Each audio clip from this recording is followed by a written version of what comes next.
Hột gà nướng, hột vịt lộn, hột vịt sữa, trứng cút lộn, ớt xào đây.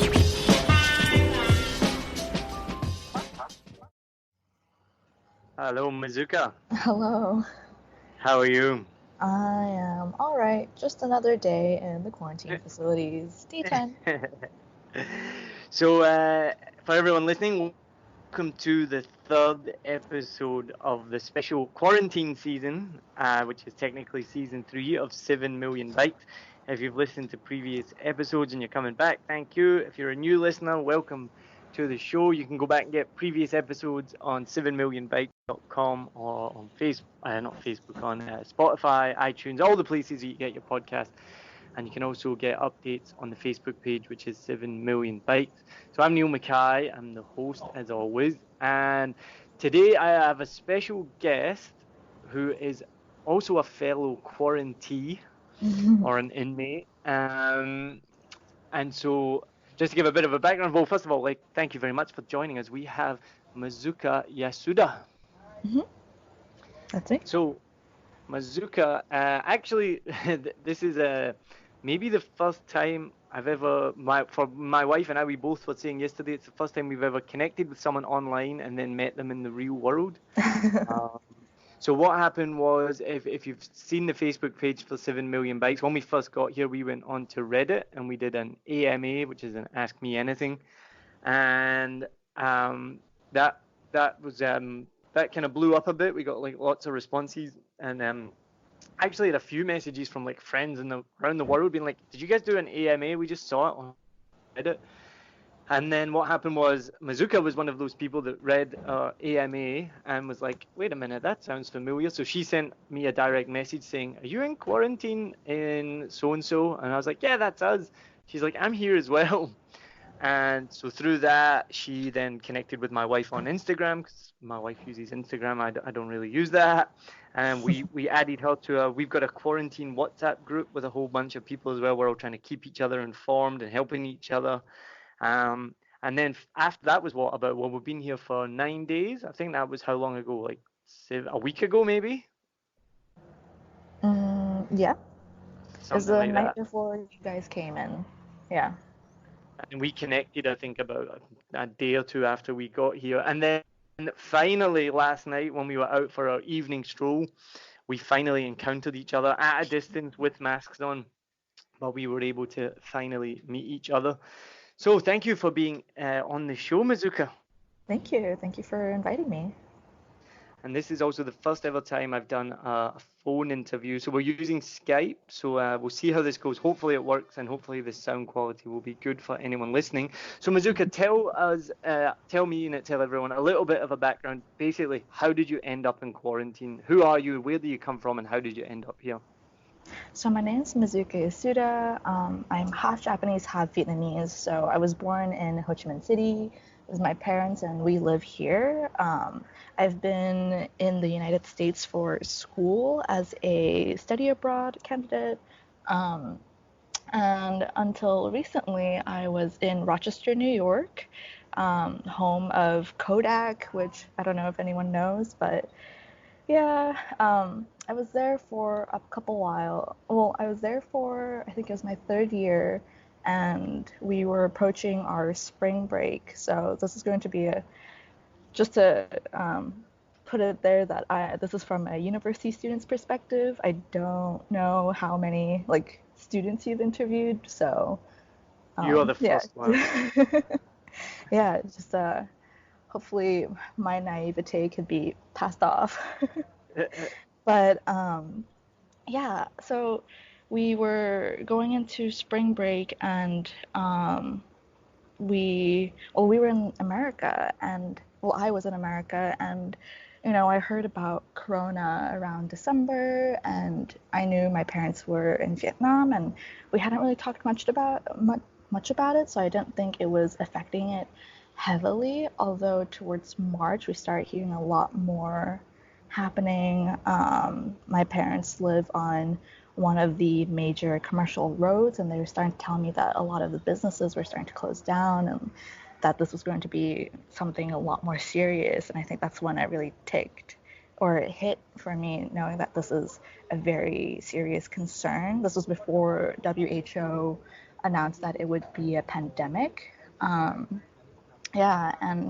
we were going into break, and I had planned to go to Japan with a partner of mine in the second week of March. And we had already planned this for 6 months ahead, and we were super excited and didn't really think it would affect our trip. But then we started seeing things being canceled online for places that we were going to go to in Japan, refunds and whatever, and we started getting anxious. My parents started telling me not to go, and it was really difficult because both of us were really excited, and we had put in quite a bit of money towards this, as students. But then, the more we thought about it, it seemed more logical for us to not go to Japan, considering what was going down, even with the Diamond Princess cruise ship and all of that. So we canceled our trip, and we ended up going to Montreal just for a short break for a week. We went to Montreal and Quebec City, and honestly, it was probably the better choice that we did that, just because we didn't have to worry as much about potential travel bans between Japan and the US, because at this point, from the students' perspective, I was getting emails from our international student services at our college saying that they would highly advise us not to go to Japan and parts of Europe. This was probably before they released the travel ban from Europe, between America and Europe. And so things were just escalating while we were on this trip in Canada. This was around then March 5th, is that right? The travel ban was March 12th, right? Yeah, I think, this was within the first week of March or second week of March. We were, watching the news roll in as it was just, just increasing in this immense speed. The news was different every day. They had new information, and it just started looking a lot more real, especially in the Western.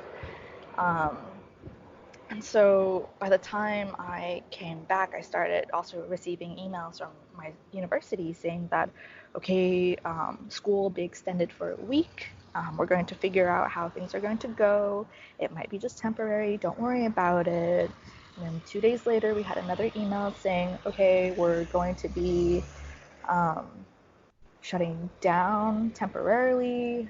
If you are students who live on campus, you may come back, but try avoid being on campus. And then a day or two later, again, we received another email saying, okay, you guys have to leave by April 5th. Please get rid of all your things. We are closing the university location for the entirety of the semester. But we couldn't even leave your stuff there. No, we couldn't leave our stuff there. And they said they're going to, they are moving everything to online, and so we'll have online classes moving forward. So we were actually thankful that, at least for my school, that we got a week break extension of our spring break, because without that time, I think it would have been a lot crazier. We were also given so much more time, and it's not even April 5th now, to move things out of our dormitories and living quarters. So that was good. I heard that there were a lot of other friends of mine in bigger city schools, and they were only given a 3-day notice, from their first email of, we're closing everything's shutting down, we will be online, move out right now, please. And it was crazy. We'll be right back.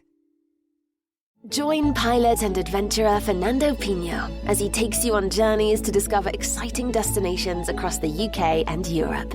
You'll fly with him to hidden gems and experience local culture, from bustling streets to serene hideaways and the best places to eat, sleep, and play. Travel Plans is more than a podcast. It's your ticket to exploring the world and its history with a friend. In this episode, we are flying to discover a beachside paradise perfect for the whole family. Discover golden sands, activities galore, and even free childcare so you get your own break too. Why am I still here? I love how you got an email saying don't worry about it, and then 2 days later it's pretty much like, oh, you should worry about it now. Yeah, no, it definitely didn't feel right for sure. And around about this time, we came back from Canada. We went by car, but we went back in from the Canadian border. And I was actually stopped at the border, and I am not an American national, my partner is. So I started getting nervous, whether it was to do with my visa or is it a travel ban that we didn't hear of that may have changed in the last hour or so, but it was just a small mishap. So thankfully it's okay. We got back though, and at that point my partner works for a IT company that's pretty global. The CEO of that company actually sent out a company-wide email saying that please work from home moving forward and have food stocked up for, at least 45 days, a month to 2 months. And, we didn't really think much of it until that, I already started feeling worried, but my partner really shifted gear after having received that email and said that, I think this might be serious. And his reasoning was that the CEO is on quite a few boards, executive boards with President Trump. And so him having said something like that may mean that this is something that's a lot more serious. And so we hopped into the car and started our self-quarantine. I had a whole extra week of break at this point, and my school wasn't completely shut down yet. But we got onto the car and went for a quick grocery run. And this was the first time my parents messaged me saying that maybe I should consider going home. And I typically don't go home as much. Since I've been studying abroad, I only go home once a year. And it's only for short periods of time, like 3 weeks during winter break. So this would have been, out of the ordinary. I do so to, save a bit of money, try to use my resources in the US, but this was starting to feel a lot more real. And I think there's definitely an element of denial, me being with my partner and feeling that it's probably a lot safer to stay in one place instead of going to airports as well. But we still went out to the grocery store, and it was really interesting because this was only the start of the toilet paper outbreak in the US. Papergate. Yeah. We went to Whole Foods, which is slightly nicer of a place. At this point, we were in Rhode Island, which is a state right below Massachusetts, sort of neighboring New York. But it's a very... Rhode Island. I used to live there. Oh, you did? Where were you in? Yeah. Mostly kind of Wakefield, Narragansett area. Okay. Providence. Still got a lot of good friends in Rhode Island. So if anyone's listening, hello. Oh my goodness, I love Providence. Providence is probably my most favorite city so far. Oh, cool. Yeah, but so we went to Whole Foods there, and that there's a lot of nice privileged folk around there, and there's a lot of people who uses that Whole Foods, and it was really interesting just seeing how crazy things were. They weren't limiting the amount of people who could go into supermarkets yet, or the number of people who could go to supermarkets. So we walked in, and there were so many people. This was probably the first wave of people or working career people at the grocery store trying to hoard on stuff, probably because their company also sent out a company-wide email, much like the CEO of my partner. And yeah, it was really funny. We went to the meat aisle and the packaged meats, and the only things that were remaining was $20 veal, fancy game, or Cornish hens that were really, really small. There's this woman. You're gonna have a bougie quarantine then. Yeah, for sure. And there's this woman just looking between the two, and she picks up the tiny little packaged Cornish hen with her fingers and just kind of makes a face. And it's just comical. Yeah, and then we walked along a bit more into the produce section, and there's an old couple, and the woman is yelling at the man, saying, "What do you mean there's no more asparagus?" or whatever they were talking about. And there's a woman on the phone. Actually, there was low potatoes. That's what it was. She was saying, "What do you mean there's no potatoes?" And there were no potatoes for some reason. I guess it's one of the produce that lasts longer, so they were just hoarded all up. Um, and then, some people are on the phone. They're talking, saying, "Yeah, the organic asparagus are all gone. Times are tough." And as comical as it is, and kind of ridiculous, it's what we saw, you know. Um, so yeah, but we were able to hoard quite a bit, and it was a month and a half. And at this point, I was talking to my partner, and we were saying, yeah, you know what, I should just probably stay here with you, limit the amount of travel for me. We're here safe. We have the stuff, we have the goods, so it should be fine. And I can just continue my education with my laptop if it's all online.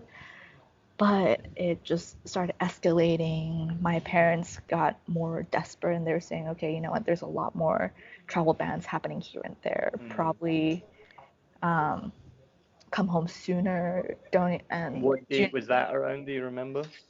I could pull up my phone. This was the weekend, the second weekend of March, so probably between, yeah, it all like shifted from 13, 14, 15, 16. Yeah. Which Yeah, was about the same for us, yeah, when things really started changing quickly. yeah. My parents were saying that I had to come home. Well, first it was maybe you should consider going home, and then, oh, maybe you should contact the school and ask their administration what had happened with my visa status, with my education, had I left. My father started saying things like as if I might not even go back to school for a whole nother year. And honestly, I don't know what to expect, but that is one of the, more serious scenarios that we could consider. So I wasn't sure about that, and I had to ask, but it was the weekend, so I had an excuse to say, you know what, I still have to ask the school, but it's going to take a while. But from one day to another, it was constantly, well, this is happening and that is happening. We have this new information. I have my own information, but where are they reading their information? And I mean, to a certain extent, you have those parents or family members who read all sorts of things online, uncertain of it being fact checked or whatever. And that's not just them, but it could also be me and other of my peers. Just pretty much reading the article titles and not really reading the rest of the article sometimes. Yeah, short information span, short attention span. That's the Gen Z problem, I suppose. But yeah, it was really nerve-wracking, and I think I knew my parents were right, but I was trying to reason why it would have been better that I stayed in one place. And my partner and I kept saying that, well, we kept rating saying that like it's not affecting young people, it only affects older people. And 2 weeks I think later, everyone's gone through those stages, yeah, in the beginning where I think, and I've seen some funny videos about it, everyone goes through like denial in the beginning, like, oh, it's just the flu. I mean, I know I've gone through this, oh, is it that big a deal? And then it doesn't affect, it's only, I'm all going to be okay because I'm young, but now we're starting to understand the full picture. It's not about us being young or whatnot, it's about protecting the people who are vulnerable. But I mean, in the beginning, yeah, you definitely don't really think about that too much. yeah, no, I think the fact that we chose not to go to Japan was our first turning point of this is serious. And then we really limited everything, washed our hands, made sure every time, even from Montreal, we started doing that and, hoarding the food and everything. But eventually it just built up, and I still had some things I needed to bring with me in order to do my work online. So I had to return to campus regardless. And I ended up saying that, I had to go back Monday morning. So I did. I booked a train immediately, and I decided to go to the train instead of going to an airport just because I felt that it could be safer. My train ride would be 10 hours or 9 hours, Mm. but I generally sit in the same place and it's relatively clean and I wouldn't really move anywhere, so Yeah. and there wouldn't be as much contact with other people for sure. Um, so I opted for the train, even though my parents told me I should have flown. Um, well, they actually don't know I took a train. They just knew that I went back. But Right.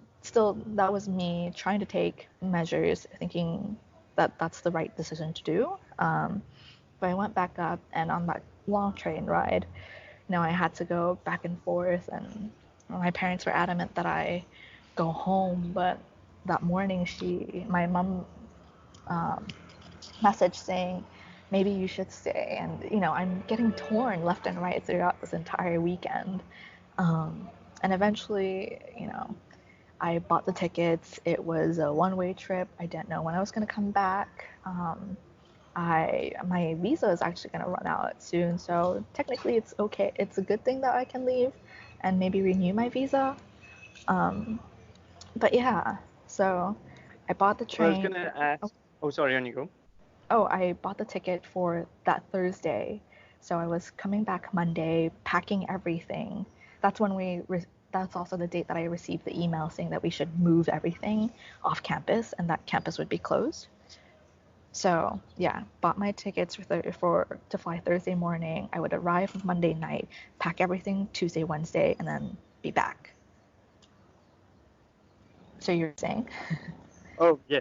So yeah, no, I mean, it's just incredible listening to all of that and empathizing with the back and forth and the being torn on decisions and so ultimately was it the fact that your parents were worried and that you were worried that you may be locked out of Vietnam for a considerable period and then stranded in America, or what were the reasons that you were thinking of staying in the States? Like what was the ultimate decision, I guess, and the factors involved in that? So, I mean, I knew how serious things were going to be, but I understood that if I was still in the United States, my partner had offered that I could stay with them. I could just stay and work and study, develop on other things, maybe still apply for internships, and I could still be there. I have decent health insurance because I am automatically enrolled into once I am a student. Right. So it wasn't going to be as bad. However, my parents started feeling that there weren't as measures set or infrastructure set into place in America as there were in Vietnam. With these quarantine facilities, there's plenty of masks. There's a lot of initiative, and this quarantine facility is free, and they're doing Yeah. tests. So at this point, I thought that it was fair that I should go home. The only thing was that if I left, I don't know if I could come back in. I also followed on the train ride. I tried to search for I reached out to the national agency that works with offices that work with international students in America. And they released a statement saying that they would not try to revoke our visas in this moment because it is difficult for everyone. Although they highly recommend, like they were saying that it might not be likely that if they left the country and needed to renew their visas, that they could get the visa renewed because a lot of embassies are going to close are probably closing and might not be open for quite some time. So that was definitely a worrisome thought because it's a visa that I need to get me back into the US to finish my last year of my studies. And so I You only thought, got one more year left. yeah, I have a year left, and and everything is fine. I would still have my resources, and at least I would be in the same time zone as some of my peers, my professors, and other resources that I would like to use, but I would be slightly cut off of that if I came back to Vietnam. However, at the same time, my parents were worried that, well, what if I can't even go back home? But I wasn't thinking that it would last until December, at least the most I feel that this would have lasted was until October, and I would come home December regardless. So I think it would have died down then. I don't really return to Vietnam in the summer, so I didn't feel much of a moment of stress there. Although my parents were saying that, well, what if, like, think of the worst case possible is that I get caught and I die or something like that. And if my parents can't come into the US because of travel bans or something happens to my parents and I can't go home, then what of then? And I think that really rung with me. Yeah. But it was Jeez, I mean, that's really worst case scenario. yeah, but that's why I was That's what you have to saying think that it's about. not affecting young people, and I was just trying to say that me going through, flying from the US to Vietnam, I go through 3 major international airports. So isn't that posing more of a risk? Like, what does, that's not really ideal, is pretty much where I was coming from at that point. It's just, I would like to return. I think that would be better with that reason, but what am I going to get exposed to, and what if I bring that back to my parents? There's that sense of guilt. Because that's where I think, and we talked about this when I recorded our episode, on our flight back, we were just terrified. We had gloves on. I think I mentioned we had our own little corner where we just stayed in because we didn't want to get the disease and then bring it back, and it's like, but we have to get home. So yeah, no, I completely empathize. It's pretty terrifying at that point, and especially if you're coming back to parents.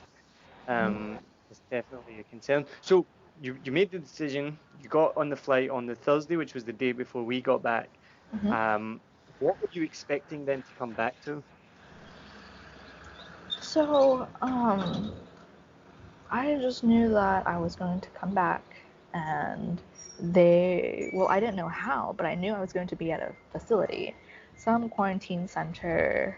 I didn't really do much research upon that because the moment I arrived back in Rochester to clear everything and put things away and try to organize all of that, pack up my life over there, figure out storage and bring it there, and pack everything to go home, I didn't really look at the news then. I didn't really read much there. I didn't know of the updates.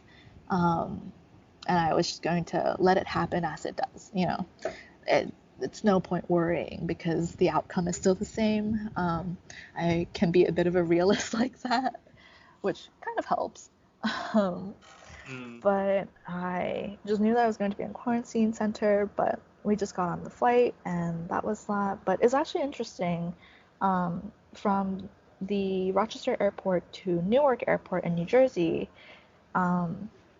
my flight was United Airlines and no one was wearing masks, maybe myself and like 1 or 2 other people, but the flight attendant, the cabin crew, nothing at all. They acted fairly normal. The flight was pretty empty, but it was okay. We all had some kind of distance. And then my second flight from Newark to Narita Airport was also United Airlines. And there were a lot of Japanese cabin crew members, and they were all wearing their masks. And in comparison to the American cabin crew member, in my section at least, the American Caucasian woman was wearing a mask herself. It was not the same as the Japanese cabin crew members, but she was wearing a mask. And there was one male American cabin crew member, and he didn't really wear a mask, and he seemed just as he would be, all relaxed and very welcoming and smiling. But on that flight, once we got seated, the Japanese cabin crew members actually tried to separate our seats because it was still a fairly open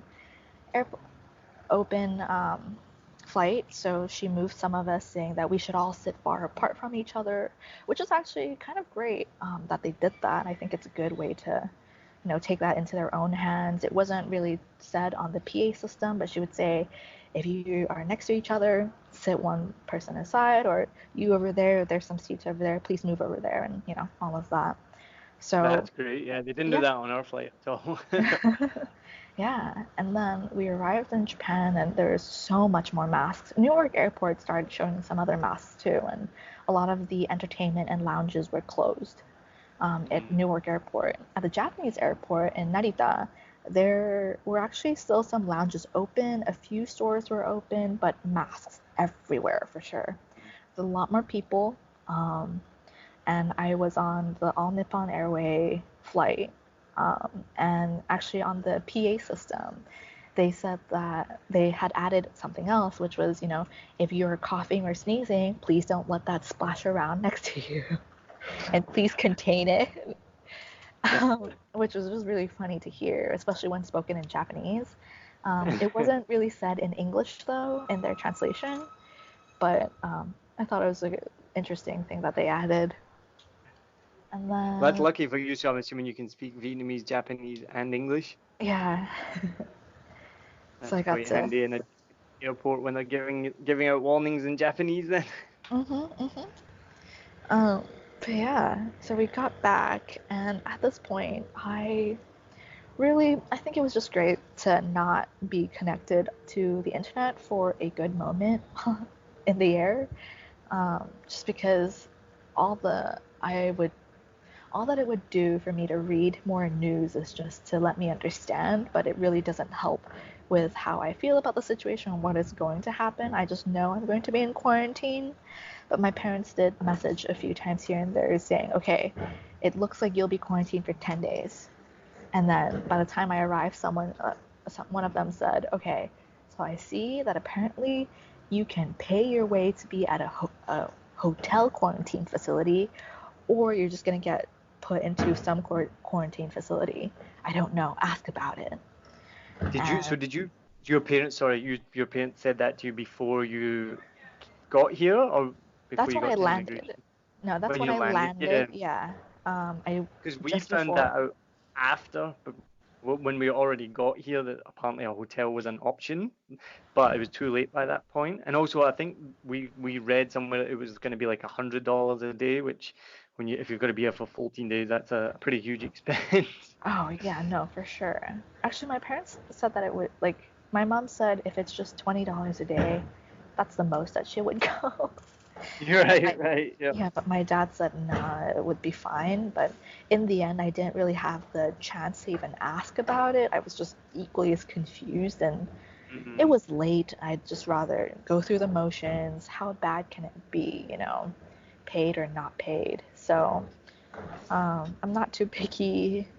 So my parents. So you arrived at the airport, and then I'm assuming you had a similar experience as us, apart from didn't have the drama of nearly being sent back on a flight because you have a Vietnamese passport, right? I do, thankfully. Yeah, actually, that would have affected me at the Japanese airport had I not shown my Vietnamese passport.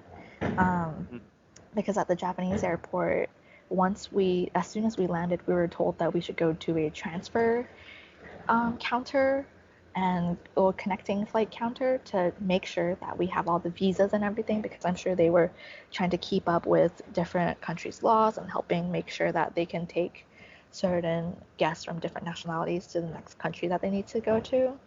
So it was interesting. I never really had to do that when I've done a connection before in Narita, but I did. And then once we were trying to board at the gate, there were a lot of people getting stopped and told getting told that they couldn't get on the plane or that they had to wait for a moment.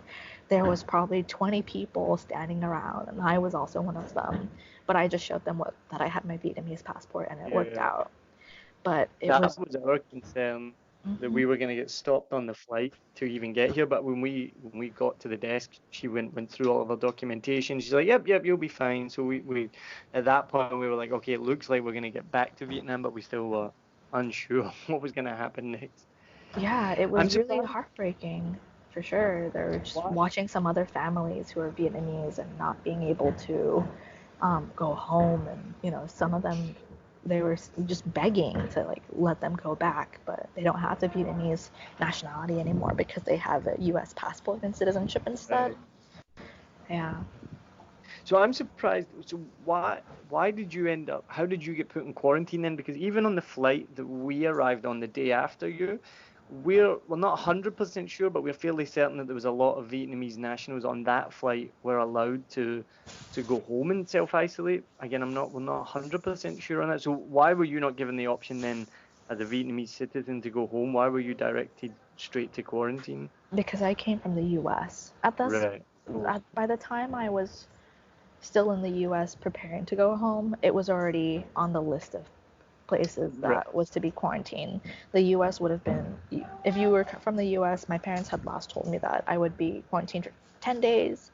But by the time I got here, went through the health department or health officials, I was told that I had to be quarantined for the full 14 days. No. That's right, because the difference with our flight was coming from Australia, which wasn't on the list, so that would be why those people would have gotten through and gone home to quarantine or self-isolate. That would have been the difference.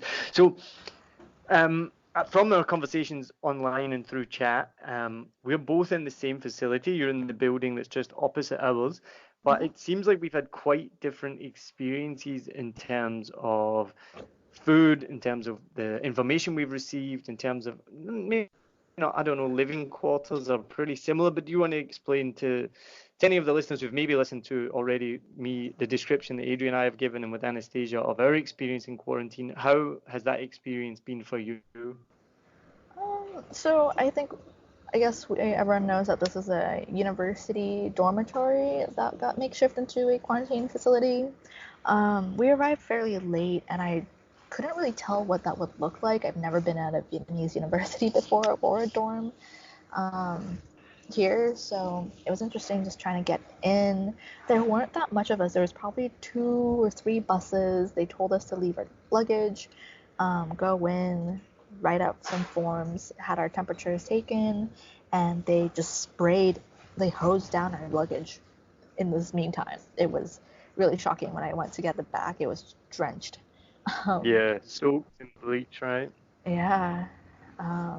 But I went in, and, I traveled solo. There's other few people who traveled solo, so I was surrounded by other ladies who, I don't know, we're just in our own bubble. But we found each other and got to be in our room, the 4 of us. So we've been in this room. It's been okay. Sorry, could you repeat the question again? Yeah, sorry, I'm getting distracted as well because we have people at the door right now asking questions, and I'm like, what do they want? Is it temperature? Is someone tested positive for COVID? Who knows what's going on? The question was, how has the quarantine been for you, and how has it been different for us? So you talk about we've talked about how there's the 3 of us here. Who are you in a room with? Because you said you're with other solo travelers. Yeah, so we weren't allowed to go up to a room until there was 4 people. So it's me, a Vietnamese high schooler, but she was going to school in the U.S. and California, an older lady, probably between 60s and 70s. She was visiting family for 6 months in the U.S. I don't know where, but she came back. And then a Malaysian/Singaporean national who is here for work. Slightly older, probably mid-20s, but it's the 4 of us. We got to our rooms, and we weren't given anything. There's only straw mats on our bunk beds. We closed the door and just passed out for the night. And honestly, we didn't know how many people were here. There's only 3 buses when we came, so the process was fairly fast, and we got to our room a little sooner than your building, actually. But we got here, and I couldn't sleep that night as much because I had jet lag, and I woke up and I started seeing 8 buses piling around the block of your guys' building, and that had continued all the way until morning. And following to the next day, and there's so many people standing outside, so I think it was good that we didn't really have the experience. I suspect that that's one of the things that was different, was that our building filled up fairly quickly, but without too much hassle. Um, but yeah, we woke up the next day and weren't sure where to go, but we knew that we needed to go somewhere to gather some information. So we went down to the lobby where we filled out our forms and saw that there were people just picking up stuff, just bags of equipment or whatever was needed. So each of us had gotten a little, supermarket bag filled with slippers, one small pink towel, kind of like a facial towel, 14 packets of shampoo, 14 packets of body wash. For those of you who can't picture it, think of the little ketchup packets you get from McDonald's, but shampoo and body wash is in those. So that's what we have. Description. Yeah. They're all over. If you're from Vietnam or you live in Vietnam, you know exactly what you're talking about. But other countries, we don't have them, right? No. But that's amazing so that's one of the big differences, because I remember you told us you got this like package of things like shampoo, towel, slippers. We got like nothing on the first night, which is fine, but we got nothing on the next day. Everything we luckily got through care packages. So we had people send us cleaning supplies. Luckily we had some shampoo. Anastasia had some slippers sent because she didn't have any footwear. We didn't mention this on Anastasia's podcast because she was on a business trip. She literally only had really business clothes with her. She didn't have like any clothes to just hang out in, so I had to lend her a pair of shorts. She got some t-shirts sent. So that was a difference. I remember when you said that you got all that stuff, we were like, what? We didn't get any of that. Mm-hmm. Yeah, we also had a toothpaste. Some of the bags came in toothbrush. I don't know if there's anything else, but I think that was the gist of it, and that came with breakfast. And breakfast was great that day. I imagine by the time we got here, they'd just run out of all of that stuff, which is fair enough because there was so many people coming. And then, so from our communications on message and stuff, so the food situation for your building and for our building has been quite vastly different as well. We seem to get consistent meals. There's never been a problem with them. Quite repetitive, but that's fine. What's the situation been with your meals? Because it's not as good as ours from what we've been discussing. Well, I feel like I'm also just really surprised because it seems like our building were the people that came first, so we should have it equal or if not better, or I don't know, something like that. But here we are, and we've had breakfast almost every day, and there's a variety actually. It sounds like your guys' building has a lot of, pork buns, bao or whatever, but we've been having one day every morning. Congee. Yeah, over here we've had rice porridge congee or rice noodle, or one of the days we've had the option for bao, but I haven't seen that option since. We had banh mi one morning. Banh mi. We've not had banh mi once. I'd love a banh mi. Rice cakes. Yeah. Oh, actually. Our building. Speaking of banh mi, did you get any food when you're at the airport waiting to be put on a bus? We did, yeah. Thankfully, Okay. they broke open a bag of like croissants and milk and stuff. So that, yeah, I mean, in terms of that, it's just been really impressive how prepared they are, how much stuff they have for us. Anything about like repetition of food is I'm just joking because I'm just grateful for what we're getting. But it's just quite funny that you're the building over and you've been getting a variety of stuff. But then at the same time, so you said a few times that your food has become spoiled or unedible because it's sitting out for too long, whereas our food comes often it's either still warm or we've never had any spoiled food or anything like that. That's right. Mm-hmm. So yeah, food. So it looks like our foods are coming from all sorts of places. There's little stickers sometimes that you can find where it's coming from. It's coming in, big bags or whatnot. But I think it might be because of the weather and that they're accommodating a larger number of people, that they might have to start cooking it much earlier. And so having that, transported in these metal vans, it's heating up very quickly and things are arriving spoiled actually. It's kind of appalling. Apparently there's also like a radio system here in the building, but it's really hard to see or hard to hear with the muffled tones. I sometimes have trouble picking up hearing some Vietnamese here and there, and it's because I speak multiple, but it's a lot harder with the radio, so I miss out on a few things. But for the first day, Do you it seemed... feel... Yes? Why don't you go? No, you Oh. continue.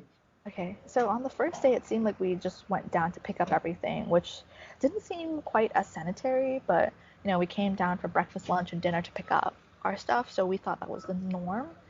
But then we were told that from day 2 that we had to stay in our rooms and that food would be delivered to us. So that was really interesting. And actually on day 2, we started having a lot of, items that were spoiling, whether it was soups or vegetables. It was always one or the other, and it's kind of, it's sour, and you definitely know it's not right to eat. But there's been a variety of, we've had fish some days, cabbages or morning glory, or pumpkin soup and watercress soup and pork or chicken. So there's been a wide variety, so that's been nice from time to time. Noodles, but day 2 or 3, we did not really get to eat until, we didn't even have lunch. Things started coming late, or they didn't really tell us that we had to go down and pick up food ourselves. And so we were just stuck here, just hungry, and it's been weird. And then day 3, Because we never missed a meal. Yeah, no, we missed a meal, and day 3 they started telling us that we couldn't go outside of our room at all because they had a high suspect. There's a potential case from our flight that came with us, so they were waiting on results from them, and so we couldn't even leave the room. So, but they at least gave us like a hotline that we can call and ask. So I've just been, and my roommates and I have just been calling to ask, do we pick up our food or do we go, or is it getting delivered? That's literally something I do now almost every day before a meal, just to check. Being able to speak Vietnamese, do you feel more informed? Do you feel you get more information? No, not really. I think it's difficult because I can speak Vietnamese on a day-to-day, but most of my education has been in English. So, advanced languages like the term quarantine is something I had to learn being here. There's a lot more advanced vocabulary to do with the government or things that processes and systems, and that has been a bit of a challenge. You gotta learn a new type of Vietnamese, quarantine Vietnamese. Yeah. And how did that feel when you found out that there could have been a potential case on your flight?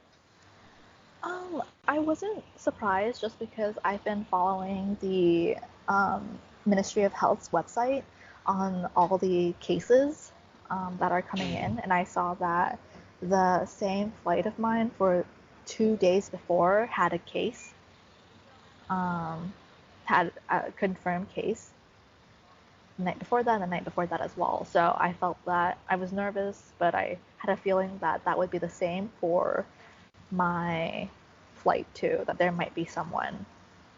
But I've been following it since, and really there's been no response. So I think my flight may have been able to skip out on a case. And you've been tested now, right? Like, it took you a long time to get the first COVID test, right? Finally. It was yesterday. I came in last Saturday night or Friday night. 10 days? Yeah, 10 days. And I finally got my COVID test. Whereas you guys got it on Wednesday instead of Sunday. Yeah, something like that. Yeah. And we've also now heard about that you need to have had 2 negative COVID tests before you leave. Have you heard this? No, yeah, well, I only heard from you guys last night. So everyone hears from someone. No one knows really anything for sure, but exactly. So that's what we're now hoping, that we get a second COVID test soon, so that we can because apparently we get a certificate when we leave to show we're negative, so we're all going to get that framed and show that off to people. Perfect.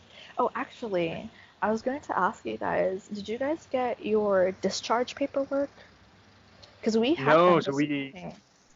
yeah, we're very jealous. So you should be discharged on Friday, right? And today is Yeah. Monday. What was the discharge paperwork?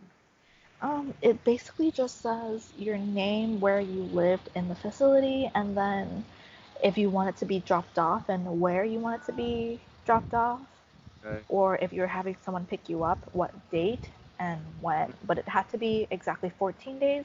The only thing is, it says it has to be 14 days from the time you're here, and it's hard to understand because could I just, it seemed like they weren't checking, so could I just have written like a day earlier and they wouldn't have noticed? And they said it had to be Maybe. in the morning or the afternoon, and I also thought, well, I could always just say, get me out at 8 a.m., but I don't know. But they came Yeah, around to so pick many it up, unanswered so questions. Well, I think that that's good. That's enough. I think we've shared your story. Thank you for sharing that. Because what I'm just finding so interesting is the more people you talk, everyone's just got their own story, which is always the case no matter what, but especially in this situation, no two stories are the same. And I think everyone's kind of gone through the same stages of like you kind of mentioned, almost denial, then acceptance, and trying to figure things out, and then having competing and conflicting opinions and reading so much. I think that seems to be the same the world over. But overall, how are you doing? um, I think that it's a little bit more positive now. Just waiting for a couple more days. I've been trying to stay optimistic, but it's hard to do. So I think I'm on my 10th TV show. Don't tell my parents. Uh, so what TV shows have you been watching? Share with the world. Everyone needs advice on what to watch. Oh, I caught up on Terrace House, which is a Japanese reality TV show, which is nothing like a typical American reality TV show. Really fun. I highly suggest. It's just a bunch of people living in a house together and in their day to day, and it's kind of wholesome. But I caught up with that. I watched Next in Fashion and other. Oh, I started a little bit of Travels with My Father, which is a great kicker if you like to see what a potential relationship between a child and father could be when the father is Is that an with interesting Jack figure. Whitehall? Yes. Yeah, that's right. I haven't seen it, but yeah, I know the one. And have Yeah. you watched Tiger King? Oh, I've heard about it, but I think I'm gonna save it to watch with my mother. All right, you gotta watch that one. Now we're gonna finish with I've some questions that I asked Adrie and Anastasia yesterday, so I'm gonna finish every interview with these questions.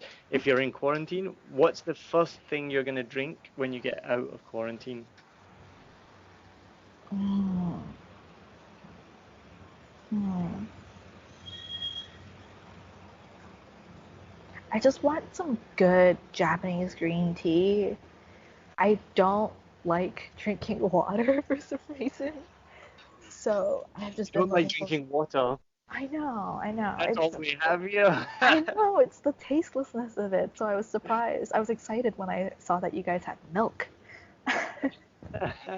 We have lots of milk. They keep bringing us milk with every meal, and we don't. And it's sweet milk, so we'll bring you some milk. Yeah, no milk to come with our meals at all. Just soup, rice, and meat and veg. Yeah.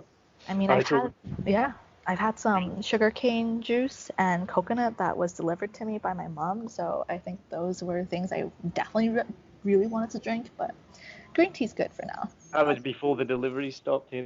Those were Yeah. the heady days. Get Mm. deliveries. So we get green tea. What's going to be the first thing you're going to eat when you leave? Oh, I don't know. I don't know. I think food has been pretty good so far, so I'm not craving anything crazy. But I think I'd like some fresh fruits. That's I've what got. we all said. That was exactly what we all said. Fresh fruits and vegetables. Yeah, Um, what's the first thing you're going to do when you get home? I think shower and put away my laundry. Yep, same answer from us. I'm gonna have to think of new questions. Everyone is gonna say the same thing. And then last one is tell me something positive about this experience. Huh. I mean, I haven't really seen it as too negative. It just now I get to put that in my, fun facts about me whenever they have those questions like, oh, give a fun fact about yourself. And I'm like, Yeah. I was in a government-owned quarantine facility. It'll never get old. 30 years from now, you'll still be bringing that out, won't you? Oh yeah, no, my grandchildren would hate it. Sure. Like, Granny, we've heard this story before. We know. Yeah. And you can't really complain too much. It's like they brought me 3 meals a day. They brought me water. I had my cell phone. It's not really a war story, is it? No, I mean, there's been Wi-Fi too, although it's not been great since you guys arrived. You've been Wi-Fi when we got here. I know. Well, thank you very much. I think we've nearly chatted for about an hour, so that is awesome. I appreciate you sharing your story. And we'll bring you over some milk as soon as we can. Thank you. All right, have a good day and good luck. You've got 4 days left, right? So hopefully you'll get out on Friday. Yep. See you guys then. And we'll see you on the outside. Once this is all over, we're going to meet up for a big party and a drink. Oh, definitely. Quarantine buddies. Yeah, for sure. All right. I hope you enjoyed this episode. If you're like me, you may use your laptop at places where you have to use public Wi-Fi. This opens you up to digital snoopers. It's a massive problem. It can be your internet service provider, or you know who, looking at what you do online, or a cyber criminal trying to steal your bank passwords or credit card info, or even a hacker at the next table trying to steal your sensitive data. These days, it is vital that you keep your data safe. NordVPN keeps all of these snoopers away. It makes your internet activity private, protects you from accessing dangerous websites that are phishing for your data, and lets you enjoy your favorite content securely, even while away from home. And it's easy to use, even I could use it. I've actually been using NordVPN for years now here in Vietnam, and I'm excited to be an affiliate partner with them. I've used NordVPN to watch Netflix, BBC, Disney Plus with ease, and I also know that my information and data are safe from prying eyes, whoever they may be. Join now and you'll get 68% off and 3 months free when you go to my link, nordvpn.com/SMB. Just again, for those hard of hearing, nordvpn.com/SMB. The link is also in the show notes. I know nobody checks them out, but go check that out and you can get the link from wherever you're listening to this podcast. As an affiliate partner, it also means that I will get a small commission when you sign up, but at no extra cost to you. So not only will you be getting a great deal through 7 Million Bikes, you get a great VPN and you'll be supporting 7 Million Bikes podcast. Stay safe online and enjoy the shows you love. Any questions, just let me know. You know how to get in touch with me. And thanks for listening to this show. Cheers.